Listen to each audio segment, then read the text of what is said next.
What is up, everybody? So thank you for joining me on a wonderful Thursday evening. I am excited about my guest this evening. We actually met for the first time today, right? So, it's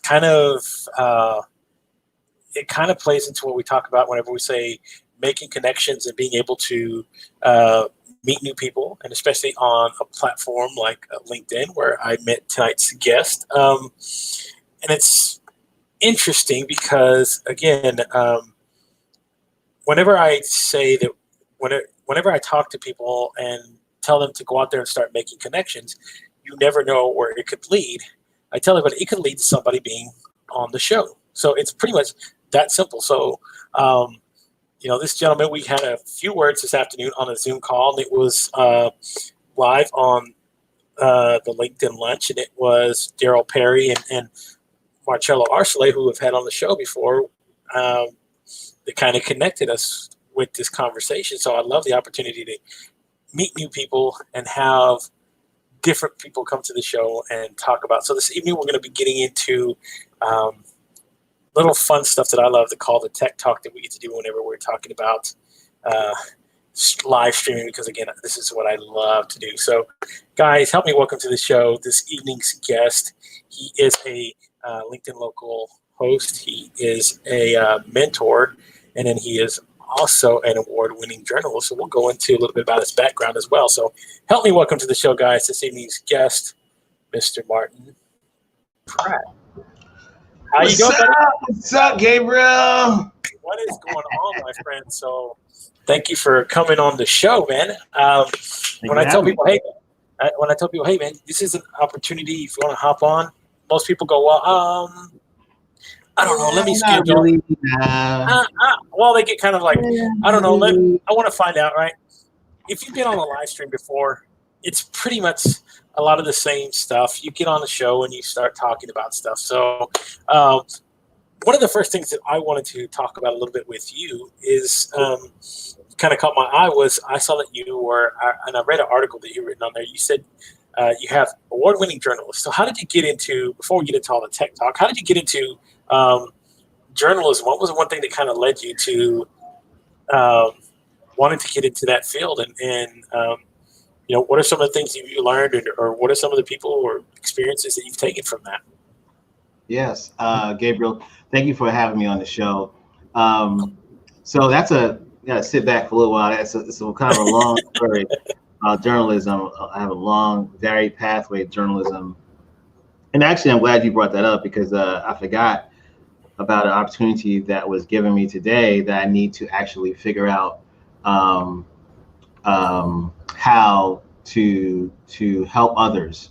It's an opportunity for women who are not journalists, who want to get into journalism and who may be experiencing financial insecurity. The Gates Foundation is giving away this fellowship. And so they've reached out to a couple of us and said, hey, will you be mentors? Because you have a non-traditional pathway in journalism. So I have a non-traditional, I didn't go to J school. I wasn't a writer. I love books, and I've read since I was like 2 or 3 years old, because my family were readers. And I was homeschooled for a while. So as a homeschooler, you always are reading. That's the thing. Before we get started though, there's some business I need to take care of. And I think that you are the first person I've ever met that's done a LinkedIn Live to give me a LinkedIn Live link before the show. And I have quite a few people asking me how to get to the LinkedIn Live. So I'm gonna just make sure that I post the right link for people to get to the LinkedIn Live. Because you gave it to me though. Like no one's ever given me a LinkedIn Live link before the live. So that's what's up. Thank you for that. That's huge. I think because I stream across multiple platforms, that I like to give the people that sort of advantage. So I kind of tell them, hey, this is where I stream on Twitter. This is where I stream on. I even do a separate thing on Instagram, right? Instagram, you can't really stream live to, where you have this sort of platform. But I do a whole separate thing just on Instagram, where if people want to go watch what I do behind the scenes, right, this is the place to come and see it. So I do a separate thing with Instagram because I want to incorporate it somehow into what I do. And then once I'm done, I can go back and upload this video, right? Once I'm done here, up into my IGTV. So Now let me ask you a quick question about that, because that's one of the things that I was able to help a radio station here in Philadelphia with. So what I had them do was I'm trying to look for I don't know where else on my table. I had them take the iPad, and I had to get an iPad cover like this. Yeah. And so all the station hosts, they have this. They're on well, now it's COVID, so nobody's in the station. But anyway, they would have that, and that would be the IG. This would be their IG camera. Yeah. And so they would go live specifically from an iPad that's specifically for IG. That while they're live and talking, their intern is sitting next to them, and they're looking at the screen, because on IG, if you go IG live, then there's comments. Yes. You can't, so if you go live, you can't ignore one platform. That's the effed up thing about live. It's like you got to be able to. That's why people have to hire people like you and people like me, because they need a producer. They can't, look at all 4 platforms or all 5. You are on Twitch, so you're like 5. You can't look at all 5 platforms and get all those comments. But I backed up, and I'm going to restart this so that we can cut it and we can talk about different things, and we can do like Nick Nelson with yesterday's get that Daryl did, is just splice up stuff. So let's answer your question. Non-traditional way to journalism. I was in early 2000. I decided, because of the .com bubble, my business pretty much imploded because of the fees that we were getting. We were a 3-tier tech support for Gateway and Compact. And after 2000, of course, Compact and Gateway went away, 1, and then 2, anybody in a business that was offering at-home tech support, we were getting paid $75 an hour or $75 a call. We would give $50 to the tech support person, and we would take $25. They dropped that to $25. So that was done. My business was over. So then I decided, what could I do that I like? I was sick and tired. At that point, I spent 10 years in tech. I started in tech in 89. Okay. And so at that point, I was like, what can I do? Now I'm kind of burned out. I'm tired of tech support. I'm tired of doing. I was LAN network administrator for a number of years, and I said I can talk. So I pitched a radio show here not here in Philly, but in New York, where I was at, and I pitched to 99 stations. And like Jay-Z says, I got 99 problems, but one. So one station said yes. And that station, I came with my own sponsors. So from 2003 to 2016, 13 years, we were on the air for an hour doing this type of a show, just talking about technology, answering people's questions. And it was great. My co-host started out as a college student, and she then got her degree, got her master's, worked on her doctorate while on our show, like all those years. She stayed on our close. When she got a doctorate, she left New York. So that ended our show, because I already moved from New York, and I was doing the show remote. Mm. But anyway, during that time, she said, you need to be on Twitter. This is how I get to journalism. A company on Twitter said, why aren't you working for us? And I said, because you didn't give me a job. So like, I said, I ain't working with you. But the reason they contacted me was because I was the first person on Twitter to use the word black in their Twitter name. So on Twitter was ILUV Black Women. I love Black women. I couldn't be LOVE because that was taken not in Twitter, but whenever I get a name anywhere, even a hashtag, I have to buy the domain name. If I'm going to use a brand, if I'm going to brand myself as something, for me personally, I need to own that domain name. So you'll never see me use something that is not physically owned by me as a domain name. So I went to LOVE, and that unfortunately was West Coast Productions, the top porn site. Oh. So it was me and West Coast Productions. We were literally the only 2 people on the internet in 2007 that said they love Black women. So that was significant. Yeah. So because of that, and because Obama became president, I got into a famous argument for 48 hours. Me and 3 other people. So it was 4 of us arguing about 30 to 40 people at a time about the use of the word black. Yeah. Because Obama became president, they were like, oh, post-racial, there's no problems in America, every racism is gone. Stop using the word Twitter. Don't have to use the word black on Twitter. And we were like, F you. And Yeah. basically, when it was 48 hours, it started a Friday night and went to a Sunday night. And so out of that argument, we developed a hashtag. And actually, I don't remember the hurricane. I think it was 2010 that hit Dallas. It was after Katrina, and it was after there was one that touched down in Dallas, and it busted up windows all around, hit the Gulf Coast really bad. I want to say Gustav, but I don't think it's Gustav. But anyway, we use that hashtag to actually track. One of us is a great programmer. His name is Wayne Sutton. He's a very famous African-American programmer. And he created a way for the tweets. This is early 2010. Everybody that was in a hurricane that used the hashtag black or used the hashtag hurricane, we were tracking. And so CNN used our feed to actually broadcast on CNN. And because of that, I became semi-famous on Twitter for always being a person that was kind of progressive and in the black space. Up until that point, because my family owns one of the oldest bookstores in America, black bookstores, I was really on MySpace, and using MySpace, there was a protest that at that time in 2007 called Jenna 6. And I was one of the bloggers on MySpace that helped pay for college students and high school students to go down to Louisiana and to protest. So I took everything I was doing on MySpace and I kind of brought it over to Twitter. So this media company said, hey, we want you to work for us. So I was like, cool, I need an office space in New York. There is a great co-working space. I didn't tell them it was co-working because nobody at the time understood what co-working was. This is before we worked. This place is called Sunshine Suites, and I think the website, you can Google them, but they were literally across the street from Jay-Z's apartment in Tribeca.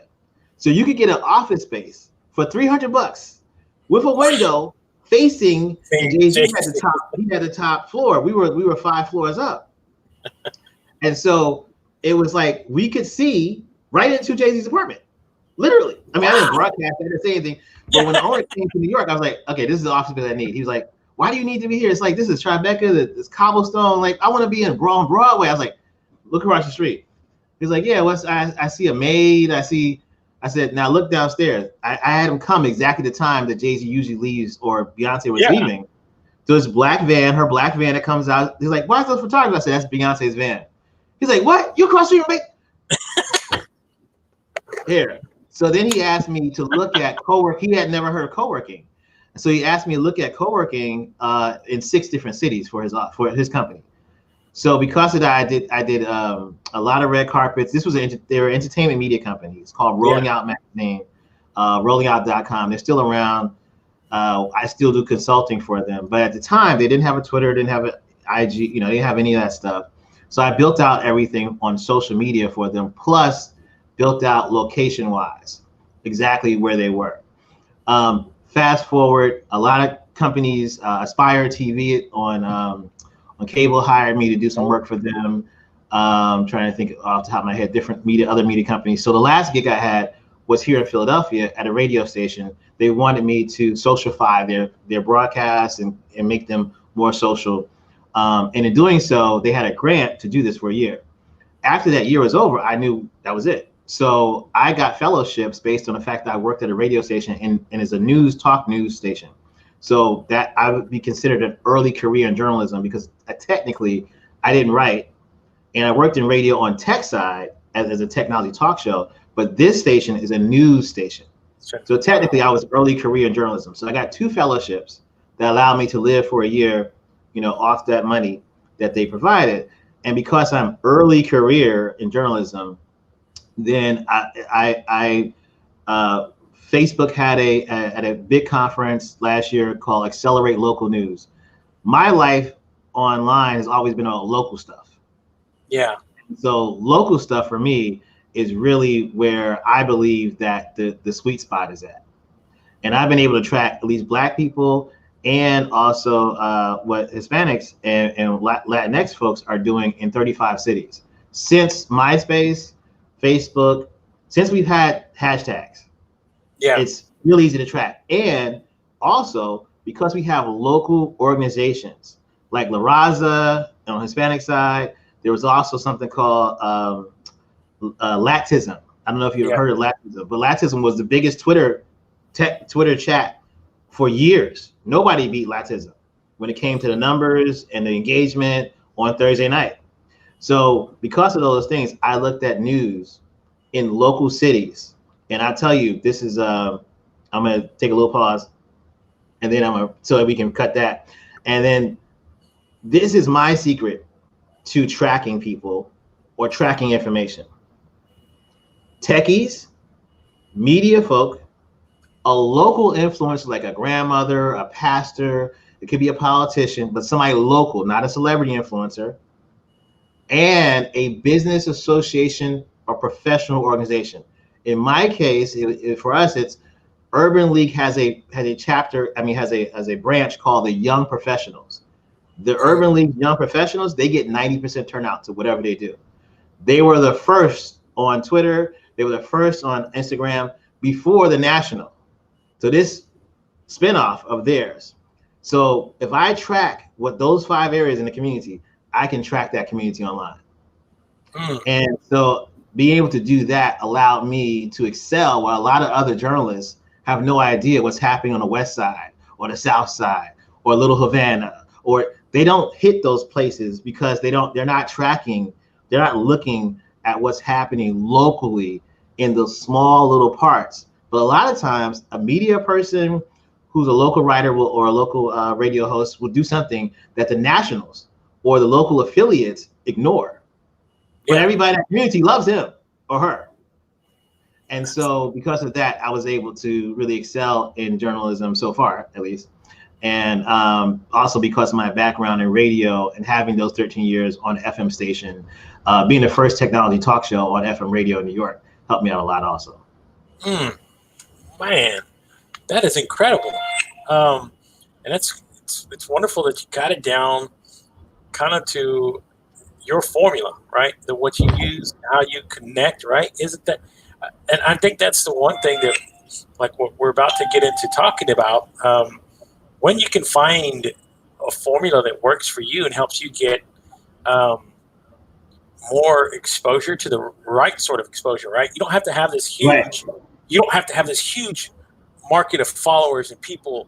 If you just know how to branch out, connect with the right people, and find the right channels to find what you're talking about, information, because this is what it's all about, right? It's finding this information. That's why I kind of took the same sort of approach when I went into doing this. I found the circles of people who I saw that were creating not just the content, but were also the puppeteers, you sort of say, who showed and taught and everybody else how to put these shows together. So these are the people that I would go either watch or send connections to, or like we got Brian tweeting leaving comments right now, right? Brian is one of the OGs. Yes, he is. So he is. Well, there's a question. How about we answer that one? So Roz asked, "Do you think race played a role in your success?" So to Roz's question, I only I looked at, before I didn't talk about the 80s and the 90s. So in the 80s, I was a high school student and I learned how to repair and put together and network IBM AT computers and XT computers.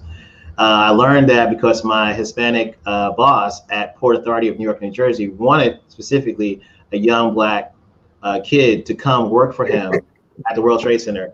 And he was in charge of financial planning. So he took care of the tunnels, the bridges, the gate, all the gate fees, all the tolls. Yeah. He was the top accountant. He was like a CFO, but not the CFO for the company. And so the Port Authority has George Washington Bridge. They have Lincoln Tunnel, Holland Tunnel, Teterboro, LaGuardia, JFK, Newark Airport. They have all that. LaGuardia, I think it's LaGuardia. Anyway, I was stationed primarily at Newark Airport, but we worked out of World Trade Center in high school. And because of that, he had heard about this thing called PCs, and he wanted to make sure that the PC was what he was using, because it would give him an advantage over everybody else that was using dumb terminals and mainframe computers. And whenever the mainframe went down, you were down. But he wanted to be able to walk into the board meeting. It's like, here's our data. He was real progressive, Mr. Diaz. And so I would say that to answer Roz's question, Some because I went to school in a very depressed area called Newark, New Jersey. I went to school downtown Newark. We only had 100 students in my class. It was about 300 kids in the whole high school. It was a high school that nobody took advantage of, but it was a tech high school in the 80s, you know, and nobody went there because it wasn't cool. It was an office building. It's only like 300 kids. You know, it's like, who wants to go to that school? You got to wear a suit and tie, you know, because it was preparing you for business. So he was great. Mr. Diaz was very intentional coming to our high school and asking, does anybody want to work for him? And I raised my hand. Then in the 90s, I lived in Brooklyn, in Fort Greene. This is when poetry was coming and spoken word and coffee bars. And there was something called the Cyber Cafe. And so I worked at a cyber cafe that was owned by Spike Lee, Queen Latifah and her mom, Tracy Chapman, called Cocoa Bar. It was the first Black cyber cafe in America. It was in Fort Greene, Brooklyn. And the person that came to this cafe was the person that created something called Black Planet. So Omar Wasu was one of our customers. And I would ask Omar what he was working on. He would tell me, and I'd say, I want to work with you on that. That sounds like, that's great.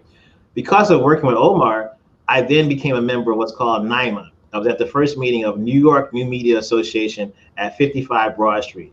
55 Broad was the first building that had fiber throughout the entire building in New York. So all the ISPs, everybody was in that building.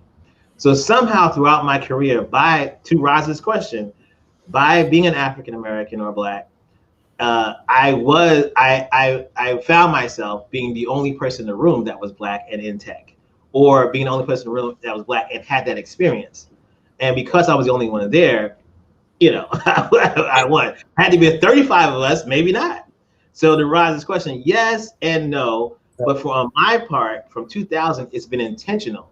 I really have gone after the Black or Hispanic. I actually have, I'm a co-host of here in Philly of a bilingual show called The Round Table with Fernando Mendez. And so we talk politics and some Hispanic issues here in Philadelphia. So I've made sure that I've tried to bridge or work in both worlds. I think I'm not sure if you remember, I talked about, now you used to tell me how I say it right, because I'm probably saying it wrong. Mi gente. Mi gente. Okay, yeah. M-I-G-E-N-T-E.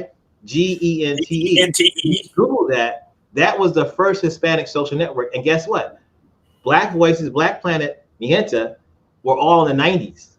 So Black and brown people have been doing this social network for close to almost 30 some years. This ain't nothing new to us. We are socialified, have been socialified for a long time. After that came Friendster, came MySpace, and then Facebook. So now that we're getting into that question, have you had, yes, sir. So seeing that you come from that background of tech into now, tech has kind of made leaps and bounds, right? Of what it can actually do and how it's actually changed. So what are some of the things that you take on so you can kind of, I don't know, you seem like the kind of person that wants to stay ahead of the curve a little bit and that sort of thing. So, you know, it's been difficult, I tell my wife all the time, we don't adapt technology first. Like this new iPhone, not getting it until 6 months. I've been burned so many times over the last 30 years with new technology. It's like BS. So, because I remember back before WordPerfect, you know, something called WordStar 2000, and before Lotus was something called SuperCalc 1, 2, 3. So I remember all the iterations till Microsoft started stealing everything and copying everything from everybody else and became the market leader. With that said, there were two technologies. I don't know if you remember this. QIK, Quick. QIK would let you do live streaming, and it would connect you directly to. You could live stream to Twitter, and you could live stream to YouTube. I actually have a QIK app. A video probably from 07 or 08 on my YouTube channel that still is existent. I was invited to be at the BMI. BMI is the publishing industry at the awards. So I'm between, on one side of me is BET, on the other side of me is VH1. They have a cameraman, they have a mic boom, they have a reporter with a mic, with a mic flag on it. I have an iPhone 3 or 4, and I have a Quick app. And it's Boogie Collins and Bootsy Collins and George Clinton.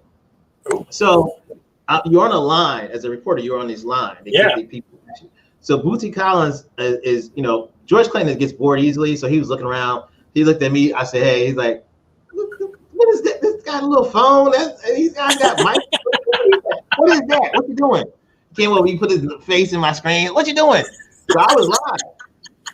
And at that time, I had 16,000 followers. Like in 08, that was like, I was huge. In 08, 16,000. I was like, whoa. So my followers were like, "Whoa, that's George Clinton. Oh my God." So I said, I turned it around so you can see the comments. He was like, "Oh, what's that?" I said, "That's a thing called Twitter." Remember Oprah and Ashton Kutcher had this thing. And so he's like, "Yeah, I heard about this thing called Twitter. What is that?" And so he's like, "Bootsy, come over here. Bootsy, come over here." And Bootsy came over. So what happened, they started talking back and forth with people on Twitter. This video was live streamed also to YouTube. And it allowed me, Quick allowed you to have a embeddable code, HTML, that you could put into a website. So anyway, also there was a thing called 6 seconds. I don't know if you remember 6 seconds. 6 seconds. No, I don't remember that. It came out before, what's the app that the kids like before TikTok? I can't think of the other one. Before Vine. Yeah. So 6 seconds, and then came Vine, and now TikTok. So I used 6 seconds to tell. You only had 6 seconds of video, so you had to figure out how to tell a story in 6 seconds. And then Quick with those two, it was great, and I loved them. And then they went away. They lost money, or they didn't get fully funded. And so what happens? You got to adapt. And I hated Twitter. I literally did not want to go on Twitter. I was happy on MySpace. And MySpace and even Facebook back then let you do HTML code to your page. Twitter was not letting you do anything to adjust the page. So to me, that was stupid. They were boxing you into what they wanted you to do. And because I was a early adapter of CompuServe and AOL, to me, Twitter was just a watered down version of AOL Messenger, AIM Messenger. And I was like, this is just Messenger. This is like, I don't get it. But my co-host, she pushed me. She made me. And she was like, "You need to be on this thing called Twitter. There's no black people on it." I was like, okay, fine. But I'm not an early adapter. I don't believe in early adaptation. I think that you have to look. And I think earlier today you talked about the why. Why are people live streaming? You have to know your why. If you don't know your why, people like you and me, we can't really help. And I think most of the time when I have a client, particularly a company, I go in with a questionnaire, and I have 5 questions, and they have to answer that before I even actually go in. And that helps me to be able to figure out, what their pain point is, what their goals are. And what's the return on investment? What are they expecting to see because of this live stream? Exactly right. So essentially, you got to have that information. That's the key information, right? You don't if you can sit there and talk to somebody and they don't have a reason why, you're in for a long haul to try to figure something out, right? You say long. So if somebody says, "Well, my why is money," get ready. That's the next one I say. Get ready. It's going to take a while. I'm sorry, unless you're already a celebrity with even some celebrities, but even if unless you're a celebrity with already a built-in sort of brand, so people kind of know what you are, you're not going to be able to just hop on here and say, "Oh, let's start monetizing. Let's make money. Let's make this thing rock." It takes a lot of work to find those avenues and find ways to say, "You know what, I found my audience. I found my community." It's not the easiest thing to do. So the best thing that I've figured out, and I've told everybody, is just be consistent. Be consistent with what you do. Be consistent on how you do it. And that's one of the best things that I'm going to tell you, that has helped me. It's just being consistent with what I share, how I share it, how often I share it. Because again, you have people sometimes who go, they might do a one-time event and they get 200 comments on the live stream, which is unless you're Gary Vee or somebody like. I think you reminded me. I need to share our stream. Wait, Gary Vee, I need to share my screen. or somebody like I don't know, somebody like maybe like David Meltzer, who has people who have kind of a built-in already audience. You're not going to be able to just hop on a live stream and have tons and tons and tons of engagement, because it's very, very hard. And I'm going to tell you, this is now going since the beginning of February. This is going to be 168 episodes. Okay. So, you get those times where you get really good engagement. I'm going to tell you, it goes in waves, right? So you find analytics for all this stuff. There's places YouTube gives you analytics. You can go through a third-party service like TubeBuddy. They'll help you figure out your analytics on certain things. That's the only thing that I say that I wish that LinkedIn or even like StreamYard would give you, is sort of some sort of analytics to kind of look and say, hey, this is my peak time. This is when I need to start really hitting it, because again, unless you just, again, doing this over and over again, you don't have the analytics to tell you this is the best time to put in, if you ever wanted to start do pre-roll advertising or something, right? And to your point, even if you do know that information, hey, this is the best time to do it, doesn't necessarily mean that you can reproduce that every time. So that part of this is what's reproducible, right? What can you do over and over and over and over and over again? And the other part of it is, to your point about not having a sponsor or built-in monetization. How do you monetize this live stream, Pratt? How do you monetize it? How do you monetize it? On Facebook, on Twitter. How do you monetize? Like you saying on IG. IGTV is really interesting. Sometimes I go down that rabbit hole, and I'll sit there. I'll be like, wait, I'm watching 2 hours of IGTV because it just goes to another episode of somebody else. Right. So, and that's another way is to try to. I think that's where we're all in this kind of sort of race to figure that out. All these other live streamers that I've seen, that's what they're trying to all figure out, is how to finally find a way to monetize stability-wise, to say this is what I can sell over and over again. It's not like radio advertisement where you can have. I think though you hit on something that was really key that I forgot I was going to say. It was that you said about consistency. And so, even the top dog, so to speak, like for me, it's Paul Brunson is one of the top dogs. Paul left Twitter. Well, see, before all that, Paul was on Oprah. Paul was a matchmaker. He was actually on Oprah. He was actually given a chance to do a TV show. That didn't work out. Came to Twitter, started with the first matchmaking Twitter chat on Twitter. And before even Oprah had talked to Ashton Kutcher. So Paul was a trailblazer, made money doing that, left that, did something else. I mean, he's been all over doing different things. And I think even with the consistency part of that is that everything is secular. Life change, life goes in circles or cycles. And so looking at your exit strategy, you're not going to live stream for the next 10 years on LinkedIn. LinkedIn may be bought, maybe split, maybe all these different things can happen. So how do you get your content and take your audience? And I think to your point, consistency probably is very few people that I've seen consistent across platforms or mediums. Gary Vee is one of those consistent people. Gary Vee was on he actually rented the same office space I did from Sunshine Suites. So I met Gary when he first started the wine library and doing those things. And I remember it was the first conference he spoke at, which it went crazy because nobody had cursed at that point in tech on a public forum like that. And so, and seeing Gary's trajectory and the consistency for someone like me who loves books and I'm well known in the Black publishing world. So that consistency, okay, I do video, I have an audience, now let me do a book. I do one book and let me self-publish that book. Let me get a book deal, take that money like you would a house, flip that money into a training course, then take that money and then flip it and either do a self-published book or dangle in front of someone. So, to consistently do that 3-4 years, almost like record labels or artists do.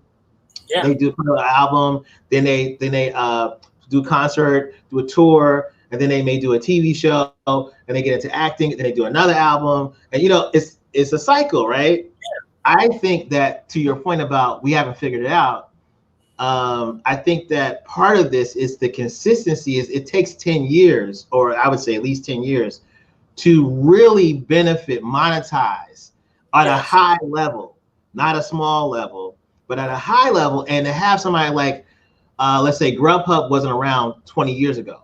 So have a Grubhub support you over the next 10 years.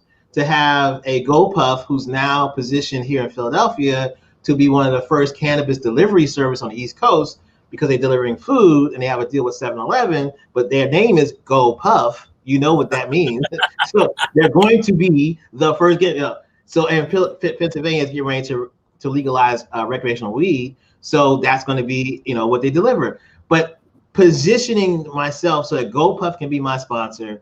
And then when they start doing cannabis and start doing CBD, then I'm going to lose some sponsors because they don't want anything to do with that. But I'm going to gain some other sponsors. And then I'm going to do a book. And then I'm going to do this. And then I'm going to come back with whatever the platform is, if it's TikTok or TikTok Lite or whatever it is, and do some more videos and bring you and say, Gabriel, you got to be over here. You'll come over and you say, oh, this is great. We can do and be able to share the love. So that's the thing I think is missing, is that having this conversation with you, I'm excited about, because I can talk to somebody that understands what we're talking about technology-wise and equipment-wise. But I also want to pour into you, because my wife said, who the hell put a flyer with your face like that on there? And I was like, he's from Atlanta. He's loud. This is great. And she's like, no, he's from Fort Worth. And I was like, oh, well, that's even better. So I thought you were from Georgia. So I was like, we lived in Atlanta. So I'm like, how Atlanta people are, it's great. But when you take the time to do something like that, to me, that endears me to you. And so whenever I get an opportunity, I tell you a sponsorship possibilities coming around, I'm going to hit you. That's the kind of thing I think we haven't done. We haven't brought others along. Like in the record business, I mean, it hasn't worked great, but that's the only example I can pull out of my head from my community is like a family, like even though Rockefeller's not around anymore and Bad Boy's not around anymore in the same scenarios, but at some point they had a congeniality with a bunch of artists, and they were all trying to eat, and they were all trying to lift each other up for the good of that label. I think we can do that for live streaming. I think that live streaming, because now it's so segmented, you have 6, like you're doing Twitch, so you have 5 or 6 platforms you're supposed to be live streaming on, and no one fully understands how to do it on all 5 or all 6 at one time. No. And there's 7, 8 different applications you got to run. I have a laptop running right now. I have a monitor. I have a desktop across from me. Yes. When I'm hired to do a live stream, I actually have a hotspot. We have our cable internet access. And so I have a backup to a backup to a backup. Yep. In case something goes wrong, I can easily switch that live stream, and the live stream doesn't go down, or maybe down for a couple seconds or a minute or so. But having all that and still having to figure out how to use OBS or how to use this software. Yes. I need someone we need a collective that then disseminates that to the public and says, hey, this is what Gabriel's mobile. He's always using stuff. He's using Switcher Studio. It only works on iOS, but if you have an Android, you can go over here and use StreamYard, because StreamYard does work pretty well on mobile phones or devices. But you need to have Verizon or a Sprint as a hotspot. You can't use mobile hotspots that are just whack. You have to use stuff that actually can handle the bandwidth and the graphics. Yes. So I think that's one of the key factors. If we collaborate and share the monetization opportunities and last for 10 years, then we're talking about something. Yes, right. And that's the whole, I think that's from building from groundwork like you're talking about, right? All of us right now at this point are working to be in this collective. All of us in this live stream community, the people that I've got connected with and seen, right? This is emerging. This is growing, right? And this is why I like to tell other people, look, I will help you figure out what it is you got to do, right? But you got to know what it is and what kind of direction you want to actually head into. Again, I equate it like this. You wouldn't hop in the car and just drive around, right? You wouldn't just hop in there and say, you know what, I got a full tank of gas, I'm just driving till it's empty. No, you want to kind of have a direction. Even the smallest thing, I want to go to Starbucks, whatever it is, a destination, somewhere you got to head to, right? I think that's where we're at this point is figuring out this is going to be our destination. This is where we're headed to. We start seeing it as we're getting closer. We start seeing these things start to emerge. So for me, I have found that by reaching out to even like this conversation that we're having now, there's going to be multiple layers that happen that change the course of what I'm doing. I'll say, wow, that's interesting. Let me start looking into some of the things that you mentioned tonight. And then I will meet somebody else who is in that thing and introduce this sort of this group, so that, and like you said, being consistent and doing this over and over and over. That's why I see the people who've been doing it for like the last 5 years. They're already at a whole nother level, right? Because they've been working. Kind of, but I would argue that no, because the gates have changed. Everything, the field goal has moved, right? It's not do long form video anymore. It's do short clips and focus. Exactly. It's to take in and do kind of that's why I say somebody like Gary who's taken that approach, right? Exactly. And it's done multiple clippets of content, right? Just taking and putting it all over. The genius thing that I love what he does is that he kind of, well, he's got the team to do this, but he takes his content, right, and he puts it organically on each platform. What that does is, like, instead of us going through a service like what I'm using with Restream and StreamYard, right, we get hit. We don't get the actual exposure as would somebody like him, where that's why you'll never see him like multi-streaming on multiple platforms. He'll have 4 guys in a studio. He'll have Dustin, he'll have Zane, he has 4 or 5 different people handling multiple streams and interacting with these folks, because he wants to create the content and hold it to being native to that platform, so that he doesn't get he gets more exposure than somebody I would say also he's built up those platforms. He was on Twitter he was one of the first in his class, we'll say, to be on Twitter in that way. And then I don't really feel he went to Facebook much. He does some stuff on Facebook, but it's not a lot. But Instagram, he really understood Twitter, and then because he's short form anyway, so he's perfect for this generation right now. I think, to your point, he does have those folks, but before he had those folks, right, he was always going to be the short form guy and giving you bursts. I mean, that's how his mind works, right? It worked perfect for this generation of 140 characters. It's like, I gotta tell you this, and that's it. I'm done. I'm out. Gone. I think, though, that there is something to be said to what you're talking about, creating specific content for specific platforms. But I also think there is something like this conversation. I haven't fully realized my audience. My audience reach is about 10 million, and I haven't fully realized that for a bunch of different reasons. But if you and I got together and we were intentional about having this conversation in bilingual languages. So you speak Spanish, I would speak English. We would back and forth. You would translate, and then at the bottom of the screen, if we could I have the ability to bring in sign language. There's a company called Sign One Network. They sign CNN News, and so we brought in Sign One. That's 1 million right there. They have 1 million of deaf community. I watch them every day, and so we could really do a conversation like this that could help thousands of people at one time. I think those type of conversations should be generically across the platforms. Yes. But to your point, I think a Gary V type of content where you're just saying, hey, wake the F up and know that you don't have to be incorporated in business. You don't have to have this. You don't even have to, some cases you could, there's a lot of grants out there now for people who are just wanting to do something to help stop the spread of COVID-19. So you don't even have to have a nonprofit.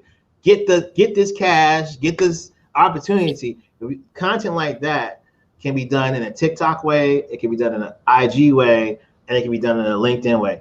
it does take time, but I think that the challenge of most people is it feels like it's too high of a mountain. And shout out to June, who's watching us on YouTube or watching us. I can't remember where she's at, but she's watching us while she cooks. You know, her content is really great, and her content is really about high opportunities for employment.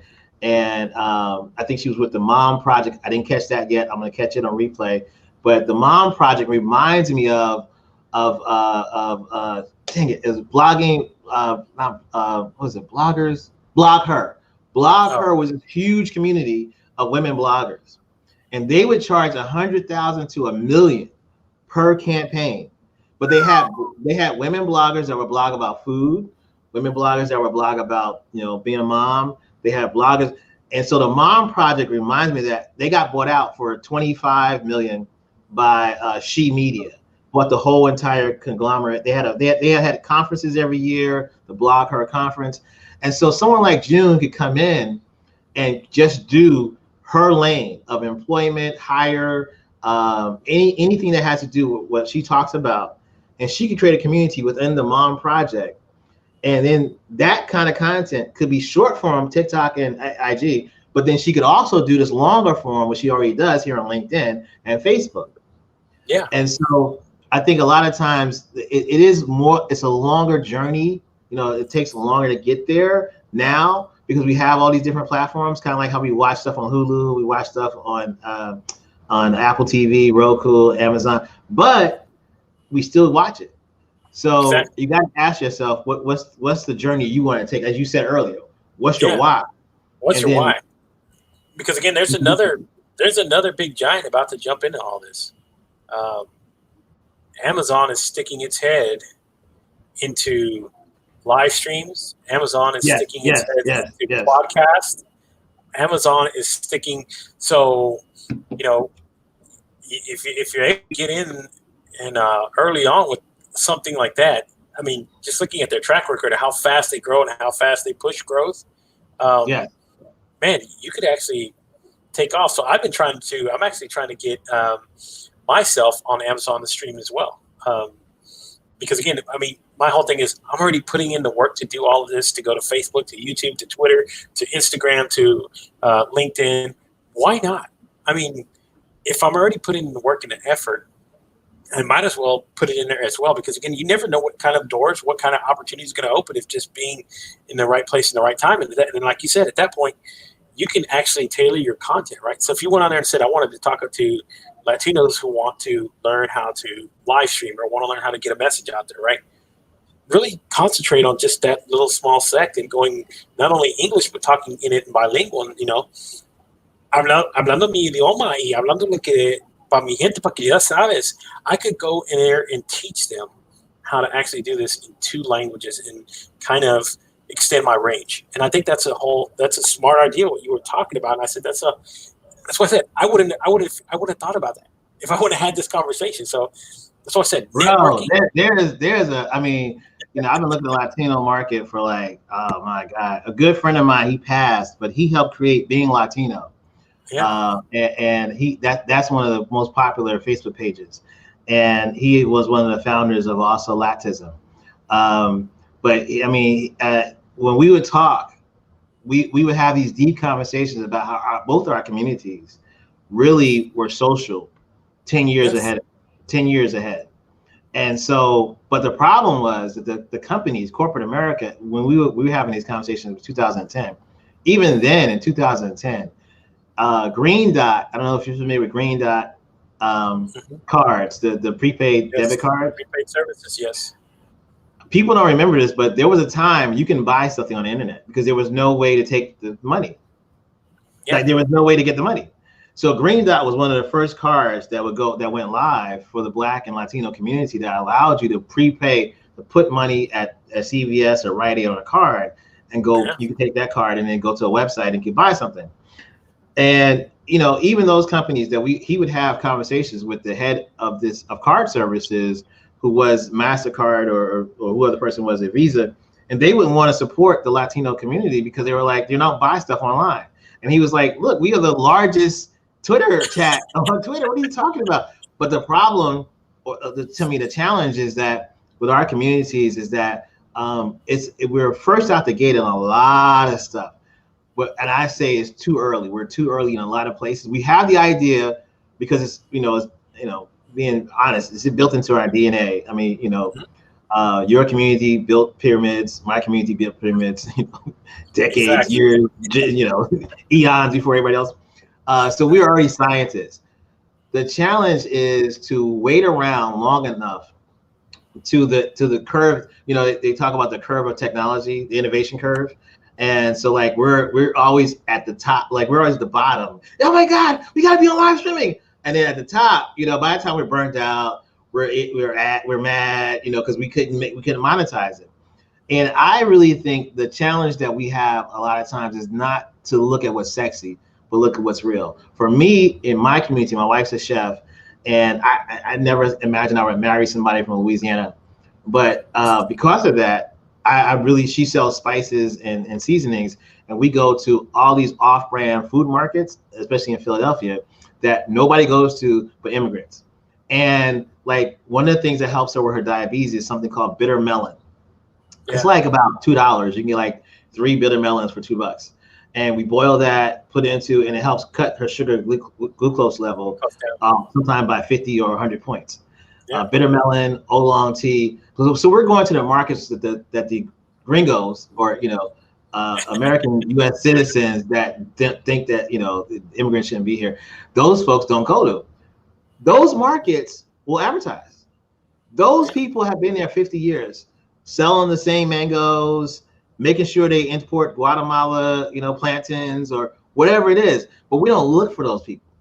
We want the General Mills or the Johnson & Johnson money. And I think that where we excel at as our communities, when you look at the small newspapers that have been around for 50 years, or the little radio station that's 8 watts or 10-watt radio station, but every young girl, how do you say it? Quinceañera, the celebration at 16. The quinceañera. Quinceañera. That celebration is sponsored by that local radio station. Yeah. And those folks would love to have you do a class. And now you got 16 little small stores in the neighborhood who's like, hey, I need you to do a live stream because, now everybody's in COVID, so you need you, And so that's real money. Even though it may be a Fort Worth specific or it might be a Dallas, South Dallas specific area, that's still merging that media company with that local small business, with the Small Business Professional Association, with the big thing that and this is where longevity is at. The big missing key to a lot of this is that we don't include high school and college students.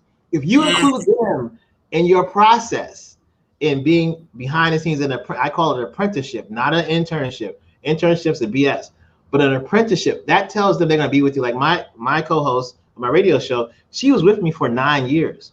She started with me as a sophomore in college and stayed the whole thing through because I believe that's how you help another person grow. So you're talking about a 10-year journey. So if you get a kid at high school level, I had a lot of high school interns that went on to college and came back to me in college, and then I helped them get into wherever they wanted to go. But when they come back to me at 30-something, they're pouring into me now. I'm 50. And they're like, hey, Martin, you got to be on this. Or you got to be, Mr. Pratt, you need to be on this.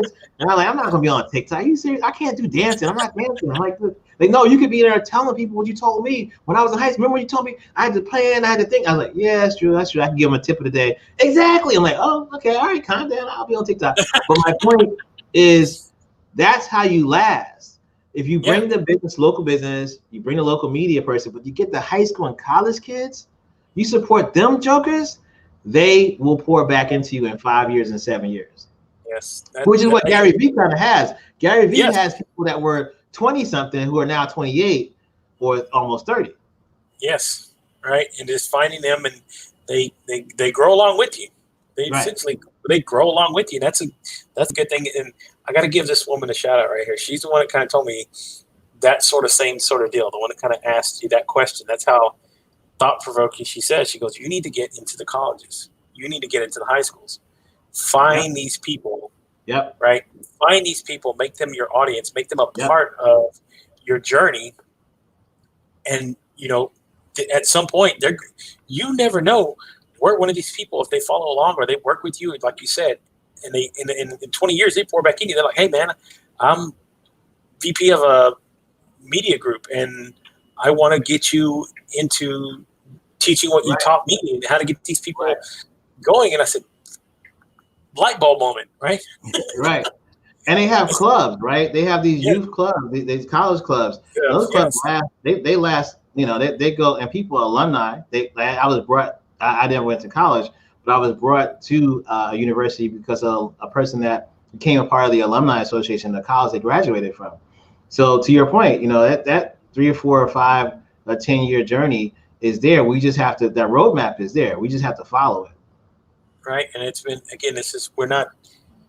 Just to tell everybody here, we're not reinventing the wheel. We're just kind Absolutely not. Right. We're just actually moving the dust off of that one can that's been sitting on the shelf, and when you actually need it, right? So I love the fact that we're talking about this and we're getting this out there, because this is not a usually. It's not rocket science. Yeah, it's not a unilaterally talked about subject either. I don't hear many people, and believe me, I take in tons, and I mean tons of lives.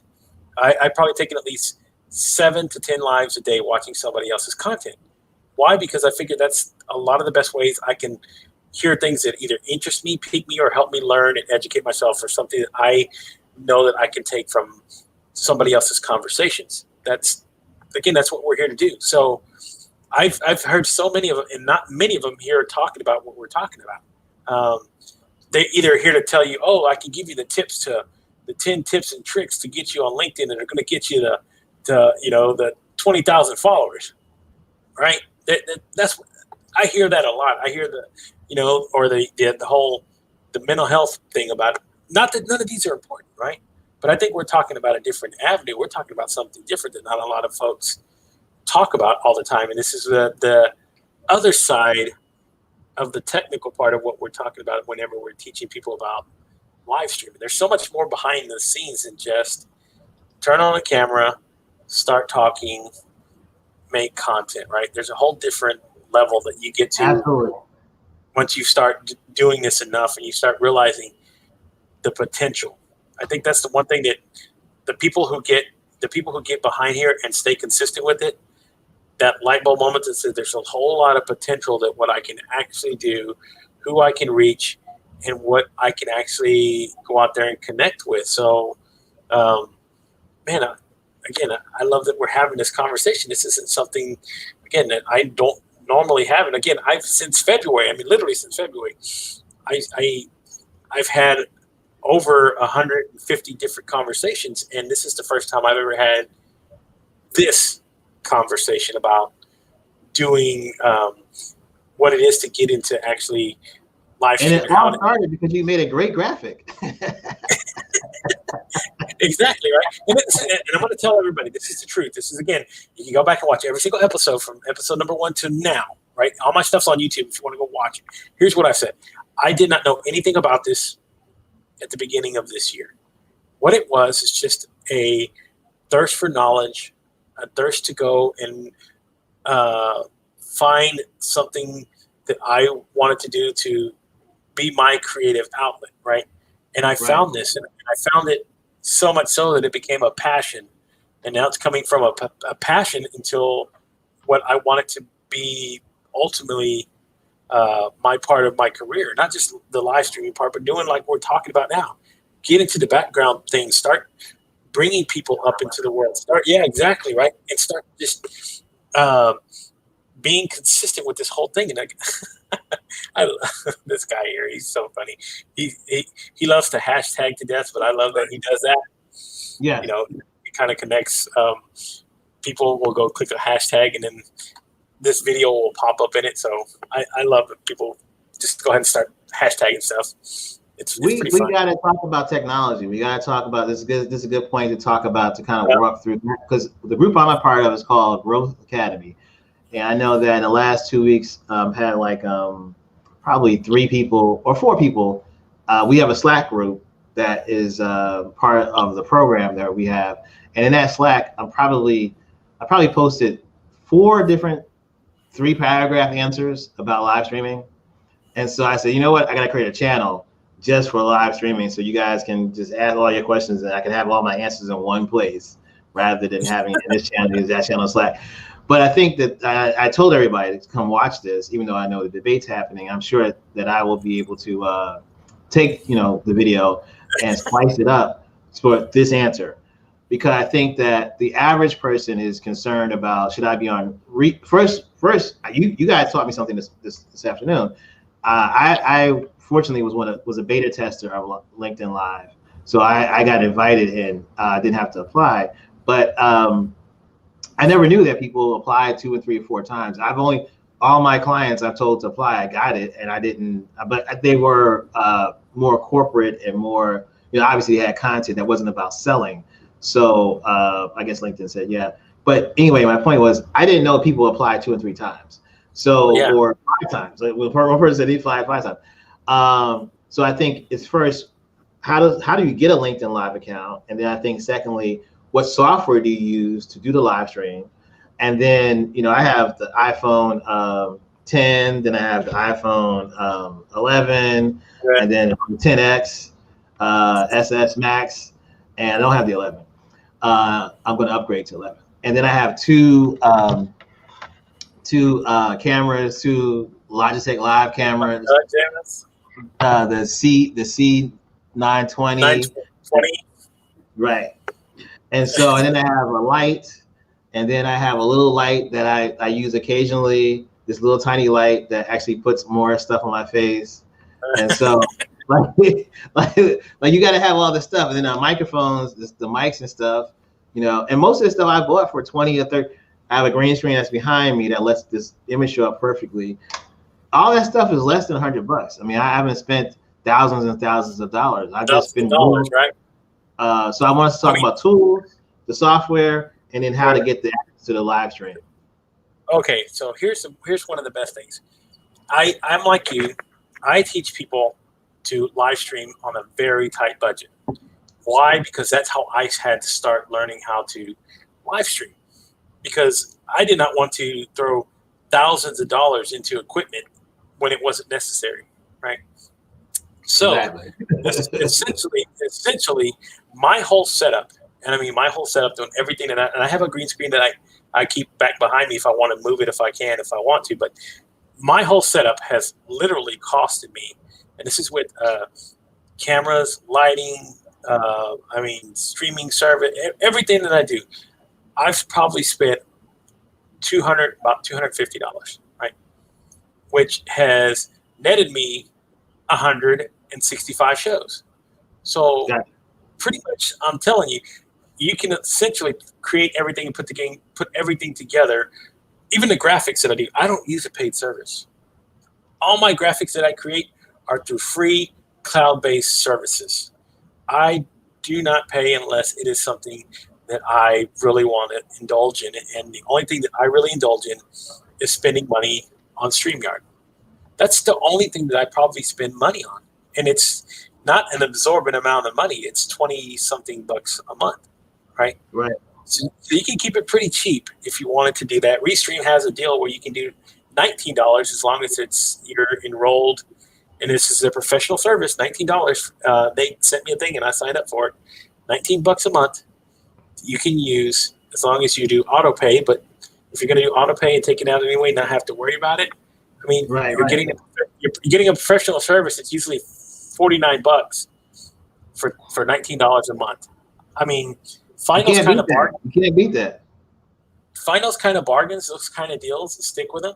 Again, StreamYard, I love using both. This is why I keep both, because I love to test both of them out. And I'm going to tell you, each of them have their advantages. Okay, StreamYard has a very easier look. It's easier to connect. It's easier to upload a lot of certain things. There's things you can do in StreamYard that are a lot more difficult to do in Restream. So a lot. When he says a lot, we mean a lot. A lot, right? So, but again, as far as functionality and what you're using them for, I mean, again, they both have strong points. I love the fact that Restream has a a video scheduler.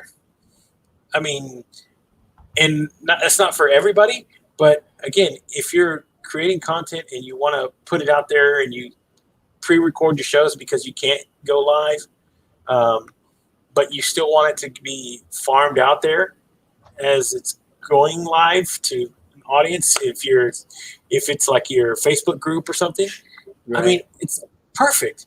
Upload it in there, 30 minutes or under a certain amount of megabytes, schedule it for the date and time. Once it's uploaded, boom, it goes and it's playing in your Facebook group. I mean, that's... Okay, so I gotta jump in there because this is the ultimate tech battle of 2020. StreamYard in one corner, Restream in the other corner. Which one do you want to use? You know, so yes, that was too much. But anyway, so I think that to your original point, yes, which one of these offer what you, the person, wants? And if you don't understand what you want, neither one will work for you. And I think for me with StreamYard, I need the graphics. I need this ability we have right now. I need the sexiness. I need people to, because I do have the reach of almost 10 million. When I post something, it needs to catch people's eye. We have, according to BBC in 2008, they said we have an 8-second attention span. And so now it's probably 3 seconds. So it's like, I need that. Restream is too blurred. Yes. But if you, according to Restream, who reached out to me, like I told you about 2 weeks ago, and said, "Hey, Mark," I'm like, nah. I use you guys because the only reason I use Restream is because it takes the Zoom easily and allows me to restream the Zoom across 5 or 6 platforms. Yes. But I do not like. And I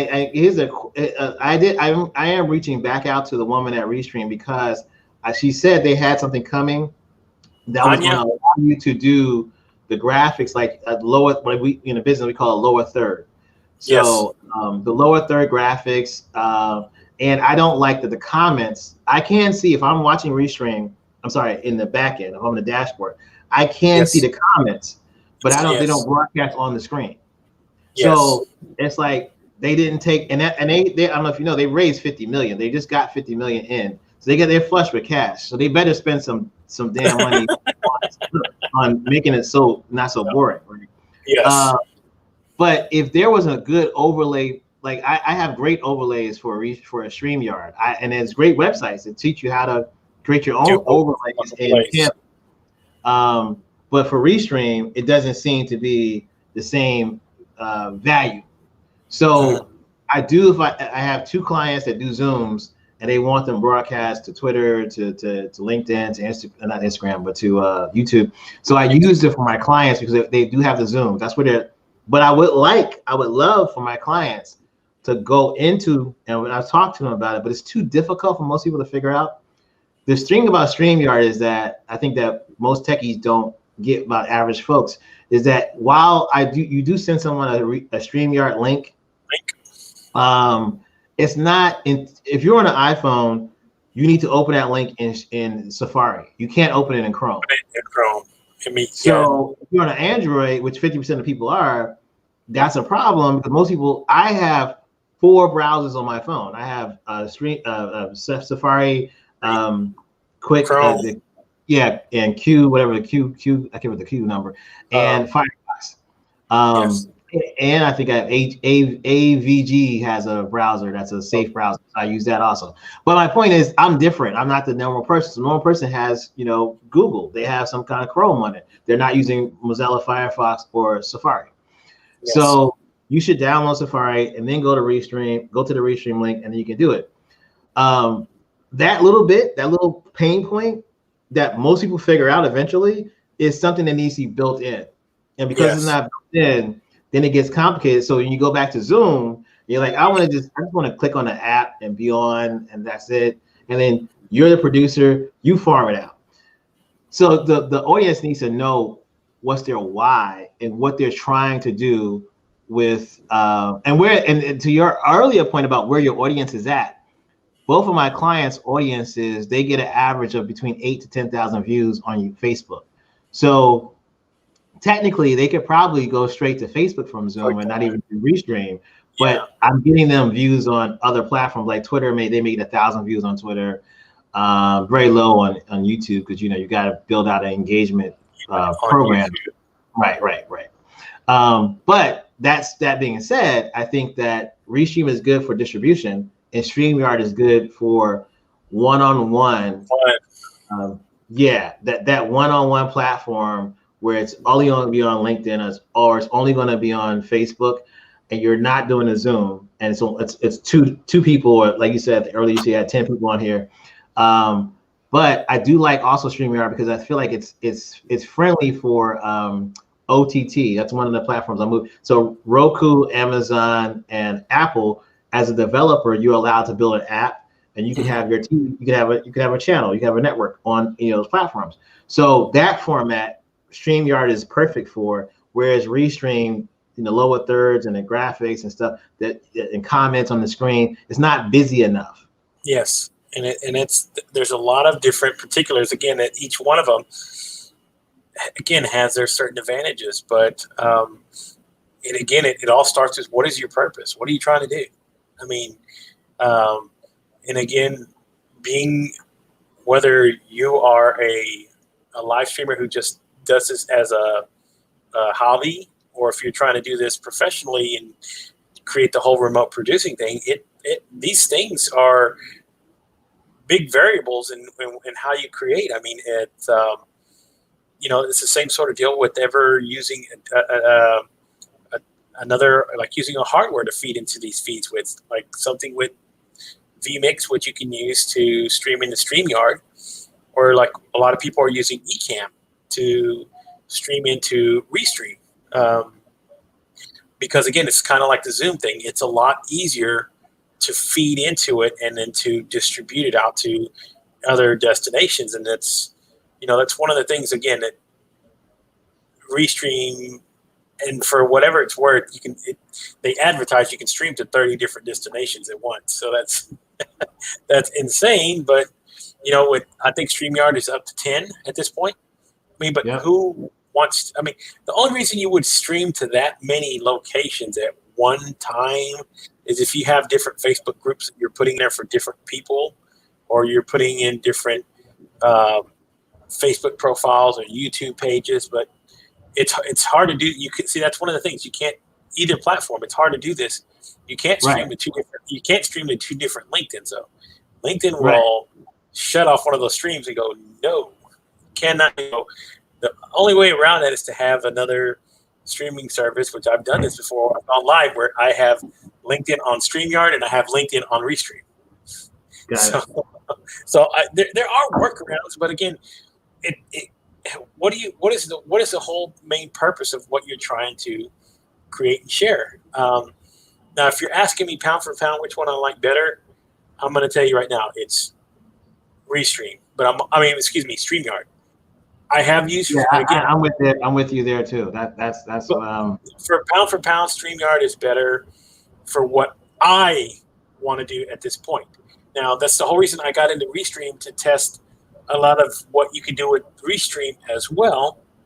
But again, I think it's just particularly what are you trying to do. So if you're doing like what Marcello and them were doing with the Zoom call and getting it in there and feeding it into their Restream, I mean, it works so much better. I know people use that, and again, like you were saying, it's a little bit more technically difficult to deal with using StreamYard. But again, my personal preference is having.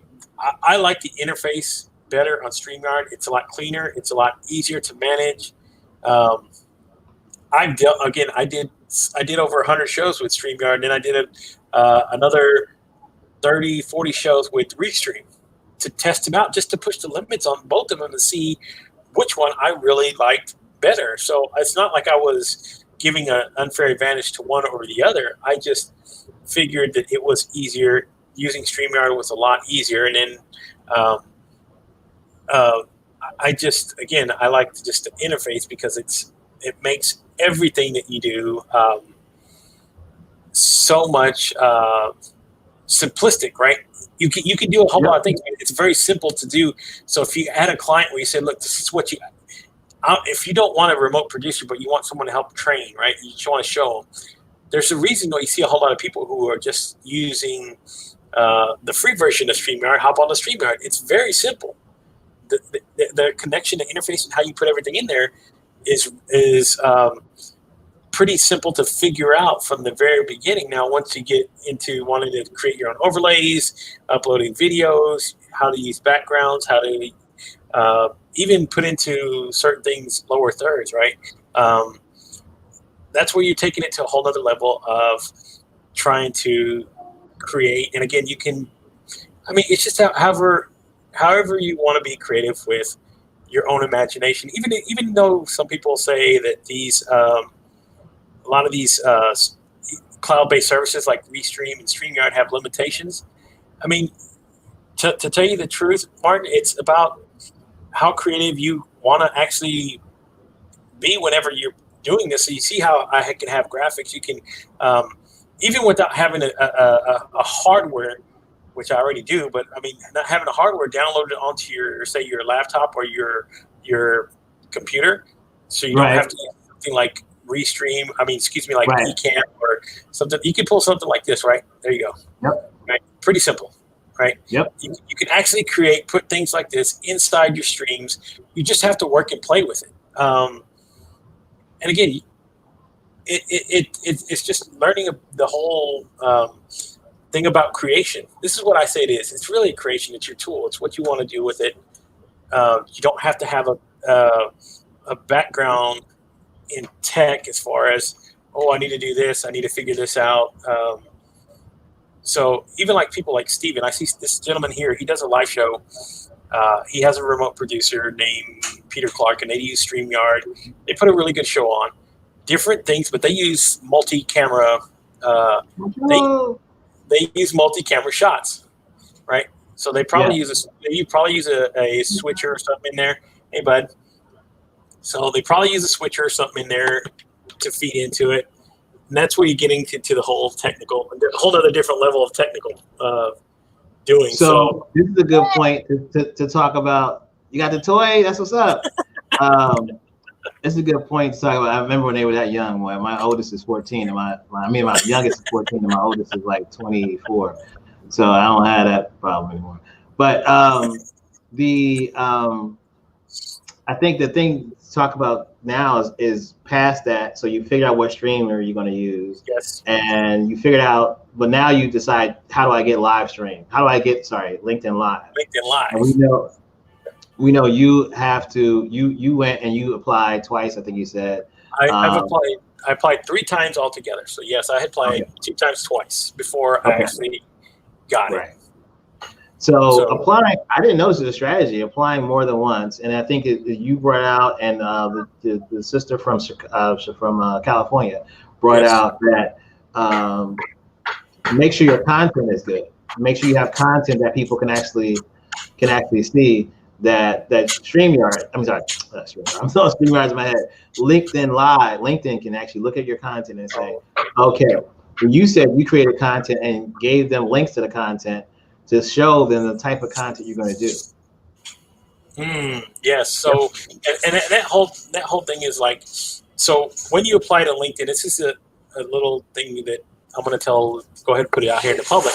Maybe a lot of people will try to connect with it. But when I started doing content on Facebook, YouTube, Twitter, I made sure that I had really good records of everything I did. I numbered my episodes. I was really stringent because at one point I wanted to get on LinkedIn. I had applied once, got turned down. I applied a second time, got turned down. And then somebody told me what you probably need to do is turn on your 2-step authentication and then open up your case whenever they close it. So when you essentially sign up for a LinkedIn account to stream live, what happens is you get a case number, right? So you get a case number, and they tell you, okay, we've put you into the query of folks who want to broadcast on LinkedIn Live.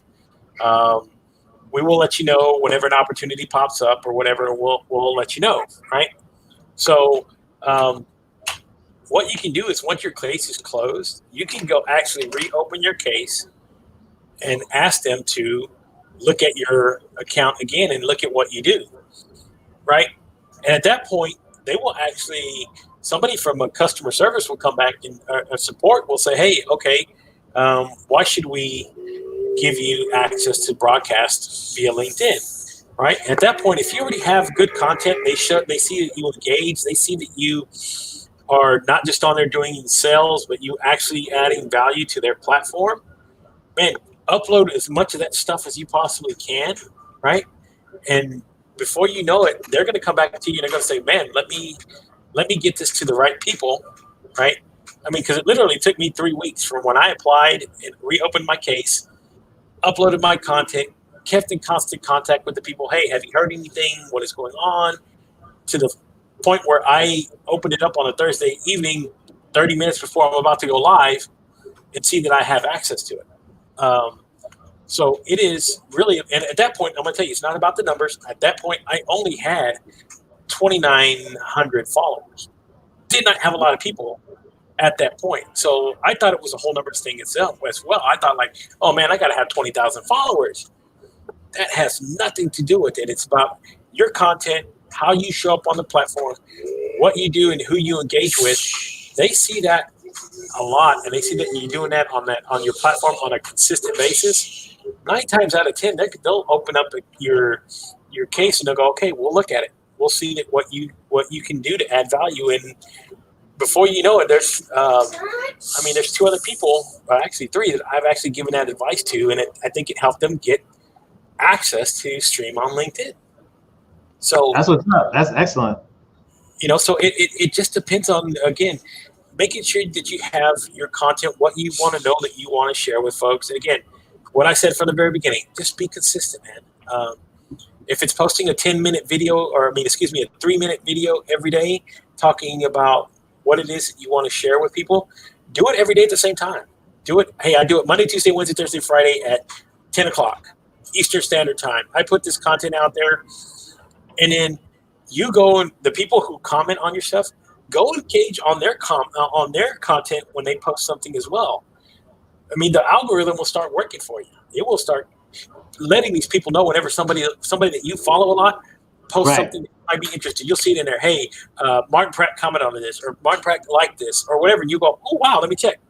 And you'll hop in there and you'll see if there's something that you want to comment on. You see that, oh yeah, this is a post that I really like. Let me add my, let me add what I want to say to this, and then boom, it gets it in there, and it's going to start doing that for somebody else. You're going to get more and more people following in your algorithm, and it'll help build how you want to see your stream. So my stream, I get a lot of people who I primarily engage with a lot. It's got to be something that's very rare. Somebody that I'm not connected with will show up in my stream on LinkedIn. It's very rare. So it's a lot of the people who I know that either I engage with heavily, or they'll engage with me, or they tag me or whatever, and I'll comment or whatever. So I think that's a part of it, is just really working the algorithm and getting yourself out there. The King, Brian Schulman, does this. This is what he lives and talks and breathes. I mean, you want to talk about somebody who'll tell you how to show up consistently and do it. That man right there, if you follow his steps, and this is exactly a lot of the things that I learned from him, it's just being on that level and taking the time to actually do that. You'll see where it's going to land you as far as engagement and being on LinkedIn. So it's not the easiest thing to do, because like you said, there's only, I think Marissa said this earlier as well, there's only like 3,000 people out of 15 million people on LinkedIn that have access to broadcast with it. So that's why I tell people, if you have it and you don't use it, I use my channel. This is what I do. I use my channel to showcase other people, right? So somebody wants to get on LinkedIn Live, and they want to have access to it. I've done guest host shows where I'm not even a part of it. I just technically direct the show. I allow somebody else to come on here, do an interview, bring a guest that they want, share content that they do across my channels so that it get them exposure. And at that point, I can just chop the tape down and say, here you go. Now you have, and they'll see the LinkedIn comments in there. So they'll know it was shown on LinkedIn and they'll go, okay, cool. So, I mean, I try to get as many people out there to do this because again, it's one of the best platforms that I've been able to get on and make connections with folks. So I tell people all the time, man, just hop on here, start putting this stuff out, especially if you have a really good message, right? If you already have content that you've already worked on and you know what it is that you want to share, man, what is it? What is it? Exactly. The hard part's done. That's the hard part. It's just coming up with the content. Other than that, I mean, I know people who have content and they won't hop on and put it on here because they don't know how it works, what to do, any of this. And I go, well, it's fear, right? False evidence appearing real. So people have fear, fear is real. Like people really are afraid of different things. And one of those things is taking it to the next level. I know a couple people that says, that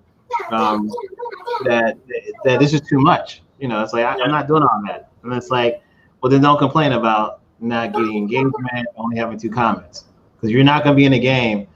You can't be halfway in social media. It's just, and I always tell people also about social media, would you turn down a free TV ad? Would you turn out a free, newspaper, a full page ad? No, of course not. So why are you turning down social media? Well, it's too much. How, I don't know, most people don't realize how hard it is to shoot a television at commercial. But it's a lot it takes, and it's nothing that just happens real smoothly. And some budgets, TV commercials are $1 million. Some budgets are $100,000. I try to shoot stuff for less than $500, but it's like it's a lot to shoot a commercial. And so I don't know who made. I think it's part of the problem with my industry is that we've made technology seem easy. Yeah. But really, technology is just as hard as learning becoming an electrician, just as hard as becoming a carpenter. It's just easier access to that stuff. But because you have to go to the store and buy a hammer. Now you don't have to buy a hammer. You can just sign up to a Gmail account, as your hammer. But those nails, knowing which nail, knowing how to send an email, an opening email, how to do the headline, those are like nails. And so this is complicated. It's not simple. I think that's something out of this conversation I didn't think about before, is I'm going to do something where it's complicated. Just put it out there. It's complicated. Okay, now we got it's complicated. Here are the parts. So get that out your head that this is simple. It's just easy to do like that. No, it's not. But it's something you have to do because it's free. In other words, it's not costing you. I mean, psychologically and mentally and emotionally, we could talk about those things. But it's not costing you a dime up front to reach 100,000 people or 2.5 million people. It's not. It's not. This is what I mean. In the simplest, purest form, right, of getting on social media, it shouldn't cost you a dime, right? Everybody has access to Facebook Live. I've said this before. If you want to start getting a message out there, it's literally in the palm of your hands. You grab your phone, go to your Facebook Live. You can go to Creative Studio if you wanted to, even fancy on your desktop. Turn it on and start talking. I mean, that is the simplest, most easiest way to start. I mean, hop on your Instagram, go live. It's a button. Click it. Start talking. It's the easiest way to start getting a voice and that sort of thing. That's what I tell everybody. Don't be intimidated by what I do with all the bells and whistles. This is They can't do what you do. They can't do what you do. So that's not start where you are. Right. Exactly. Start where you are. But the whole point is to start, right? And the other point that you made that I think is significant, my wife always says to me, I always tell her I'm not a creative. And she's like, yes, you are. You're the most creative person I know. I'm like, no, I'm not. I'm not. She went to college for classical music. So she's classically trained in how to sing opera. So I'm like, that's creativity. She's a chef. That's creativity. And then lastly, she's a 4th generation psychic. And so psychic work today has taken on some digital. They have these programs they use at apps to help people understand how to read cards, tarot cards, stuff like that. Like that takes, creativity. But for me, I don't see creativity. But I do think that I always downplay the creativity that it does take. Like how you framed out our picture for this show, that's creativity. How you created a graphic. I thought about creating a graphic. I was like, but I don't know which picture he like. I don't. Sometimes people are weird. So like but so you created a graphic. I mean that's creativity, and I think that we haven't really talked about creativity in business a lot. Yes. You think of business as somebody shows up, does the job, and leaves. That's not part of that. That's not the only thing that business is. Business is a bunch of creativity. If you've created a masterclass, if you create a webinar, if you create a program, that is creativity at its peak level. I mean, people. Yep. I gotta tell people, you have to stop looking at creativity as a brush, as a pen, as any of these things. This is another thing that I've pushed very early on when I first started, is because I was all about the creative process, right? What I'm doing now on the video screen here, this is my palette. This is my form. This is my form to be creative. So I tell people all the time, I've had business people on here say, well, say the same thing you just said. I'm not creative. I said, wait a minute. Whoa. Wait a minute. You wrote a book? Have you written a book, or have you even written a presentation before? Well, of course. Yeah, that's part of my job. No, that's part of you being creative. You just didn't see it that way. So creativity takes so many different forms. You just have to really, again, like your wife told you, you are a creative person. So I tell people, I am. You are a creative person in every way, shape, and form. So, I mean, even now, most people probably wouldn't have turned on a background. I know I've had plenty of these conversations. I've had people that have green screens. Your own creativity, your own creative mindset, I'm going to put a background on behind me. Because you could. That's part of what it is to be creative, to do the things that you want to do because you can. So if I can create this overlay right here, the way that that just settles with what I want to do, this is what I tell people. This is my own personal stamp on what I do every night. This is my style. Nobody else does what I do. But again, it took creativity to say, you know what, I want to. Tonight, I want to go with the blue background. I want to go with the blue cover. I change it to yellow or magenta or whatever the color is. That's what I feel, and this is why I love to tell people you don't have to be a certain type. You don't have to be the hippie. You don't have to be the artiste. You don't have to be all of these things to be a creative person. Your creativity stems from in here and what you do. So, man, I tell everybody who comes on here and we talk about, what can we talk about? Well, how about we talk about the creative process? Well, I really don't know much about it. Please. Yes, you do. If I start talking about it and start sharing things that you've done in your own personal career, in your business career, you'll see how much creativity you actually have. It's just, you don't pay attention to it. Nobody points it out to you. Nobody says, hey, you're creative, by the way. So exactly. It is. And again, I like what he says, right? So Stephen says the truest form of creativity is adding value to someone else. Simple. In the simplest form, So it doesn't matter your tool. It doesn't matter if it's a paintbrush, a pencil, if it's a computer screen, if it is a you can write HTML5 better than somebody else. That is part of your creativity as a creator. So yeah, you got to stop looking at it as just that one sort of thing. And this is why I tell people all the time, you have a creative aspect to you. Just go back and touch it, man. And you remember, I mean, everybody's colored before. Everybody uses, a lot of the times uses the same crayons, but everybody's picture and creativity will come out differently because that's who we are. So, yeah, man, you're creative, bro. You just got to remember that. And again, this is why I do this every night, because again, I reach different people, and this is the whole part of it. is telling that one person you can be that one creative spark that you say you don't think you are. So if I can impact somebody's life one time just by talking about being creative or whatever it is that night, this is why I said my show has a different format just about every single night, but this is this is my palette. Right. So I tell everybody, comes on, I can sit here and talk. We can talk about life. We can talk about tech. We can talk about the creative process. We can talk about, because again, I tell people it's almost like sitting across from a table with somebody and sharing a whiskey sour or a coffee or whatever it is, right? So if you can talk to a person and talk like a friend, you can have these conversations, and it's, again, what I love to do. So Exactly. if you ever made someone smile, you're creative. Yes, Stephen. That's right, Stephen. You are correct. So, yep. My man Stephen. I appreciate you being here, and I appreciate being able to have this conversation with you. Yes, and I appreciate it. Again, man, it's been a great time. I feel like I could keep talking forever because I don't get. Again, it's very rare that I get to intermingle a lot of the things that I love into these sort of conversations. So yeah, tonight's been fun. It's a rarity. Yeah.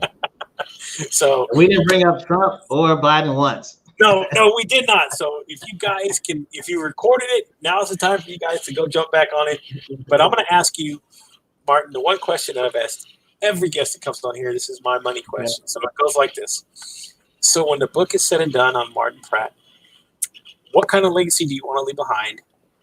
And what do you want to be remembered for? That I was open, and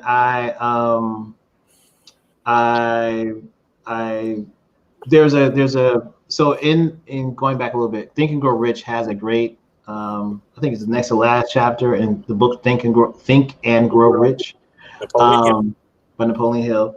It talks about creating a masterminds alliance, and a masterminds alliance, he believed, of people who have passed on. So in my masterminds alliance is a person by the name of Arthur A.G. Gaston. He was one of the first Black people in the country to have multiple businesses. He had over 10 businesses at one time. And he's the money behind the Birmingham bus boycott. He was a millionaire by then, and he was able to keep people, paid for the gas, paid for all their problems in Birmingham, Alabama. That's where he's from. That's where his businesses were, Birmingham. And so AG every Friday had office hours. This is going back to the 60s. Like before everybody talked about office hours. He had office hours. You could come in, ask him any question you want, and he was there to help you. And so I want the legacy that I leave is that I've helped hundreds, hopefully thousands of people individually to grow their business, to figure out how to navigate a system, to learn how to create their own system for themselves, a template for themselves, all that stuff. I want that to be legacy. I helped people, and I want a couple thousand people to be at my funeral because I helped them, not because I necessarily gave them money, but actually helped them grow to be a better person or a better whatever they're looking for in development. And I think the other part of the question was, what was it? What do you want to be remembered for, right? So, and what I mean by that is sometimes people can separate their legacy. So if their legacy is, building or a big charity or whatever, but they want to be remembered for somebody who had a caring, giving heart, who was it kind of separates it a little bit. I mean, but they kind of coincide because, again, you're talking about legacy and what you want to be remembered for. So that's why I kind of pose it that way. And okay. And you go. Go ahead. No, I was gonna say so for me, it's to help. I want to be remembered for helping people get what they need. Yeah, and again, I tell people this. I can tell the people who've actually come to that point, I guess, in their journey where they've thought about that very deeply, because their answers, it doesn't even hesitate for them to answer. And I see the people who think about it a lot, because again, I've asked a 16-year-old this question while I've been on live, so it's kind of crazy. It's crazy to ask a 16-year-old at that point of the spectrum where they're just really essentially beginning a journey, as opposed to somebody who might be in their later 70s, right? The answer's not going to be the same. So that's why I love to hear everybody's answer, because there's no right or wrong answer. It's just it's what interests me is finding at what part of the journey somebody's on and how that answers. Because again, it's not always going to be the same. It might change 20 years down the road. If I ask you the same question, if I get the chance, hey, Martin, remember when I asked you back in 2020, the year of COVID, what it was and then what it is now? It's so thought-provoking to think about how we would answer that same question at different parts in our journey. So either our teenage years, our 20s, our 40s, and our 60s, to see what it's like. So I just love asking that question, because it's a different array of answers. I take so much from it. So thank you so much, Martin, for answering the question. Oh, yeah. Thank you for having me, bro. Coming on the show this evening, even on such short notice. I've had one of my better conversations that I haven't had in a very long time. So thank you, guys, so much for joining. I will be back here tomorrow evening, 7:30 Central Standard Time, guys. Tomorrow we do our Friday funnies. So if you come on with jokes, people have jokes to share. They want to whatever. I say laughter is the best medicine. So I love to spend Fridays just shooting the breeze, talking jokes, making somebody laugh and smile, because sometimes it's the hardest part of our days is trying to wind down, and what better than having a good laugh. So I think somebody that was here earlier, Deb, where is she? She's actually, I think, a comic or trying to become a comic. So wow. I'm going to try to reach out to her, because definitely. Because again, you talk to somebody who's really trying to. There she is, right? So she's trying to. Her destination said becoming the next Dave Chappelle. Now, it might be a little hard, but again, it's the destination. So I'm gonna reach out to her and see if she might have some funnies to share tomorrow. So Friday, what? Yes, Friday is gonna be our Friday night funnies, Senor Asayada Hiyoka. So you come down Friday. You bring jokes. I'm gonna pull them up here. We're gonna share them. Okay. So. Thank you, Martin, again so much. Everybody who's been a part of this one, guys, stay safe, stay blessed. You know how we do it. I will be back here tomorrow evening. Good night, everybody. Good night. All right.